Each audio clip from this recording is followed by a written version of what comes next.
Asante sana Mheshimiwa Mwenyekiti, nampongeza sana Mheshimiwa Fatma kwa swali lake la nyongeza zuri ambalo linapenda kujua ushiriki wa watoto wa kiume kwenye masuala haya ya malezi na makuzi. Napenda kusema kwamba watoto wote ambao wanasimamiwa chini ya wizara hii ya maendeleo ya jamii, jinsia, wanawake na makundi maalum ni wa jinsia zote.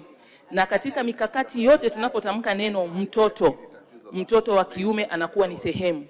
Mfano, tunatekeleza mkakati wa vikundi vya malezi vya wazazi. Wazazi hawa wanafundishwa jinsi ya kwenda kufanya malezi na makuzi ya watoto.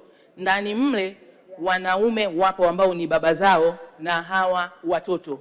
Tunatekeleza elimu kwa jamii inayohusu masuala yanasema familia bora, taifa imara. Tayari wazazi ambao wameshiriki kwenye hii program au hii kampeni ni kama 550,000 hivi, lakini kati yao 157 na pointi ni wanaume. Kwa hiyo tunawafikia watoto hawa kupitia wazazi wao wa kike na kiume.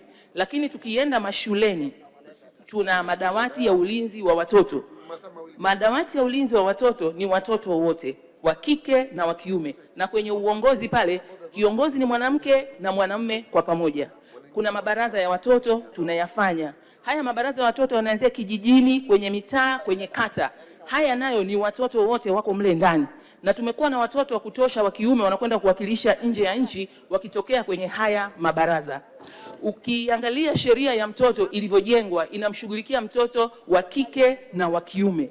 Kwa hiyo napenda tu kusema kwa ufupi tunazingatia masuala haya, na ili kuongeza nguvu zaidi tumesajili vyama vya wanaume mbalimbali, na sikio nawasilisha bajeti tarehe 1 Juni walikuwepo. Lengo ni kuchukua mtandao wa wanaume uingie ushike nafasi yake katika kuangalia maslahi ya wanaume, sio wakubwa tu bali na watoto.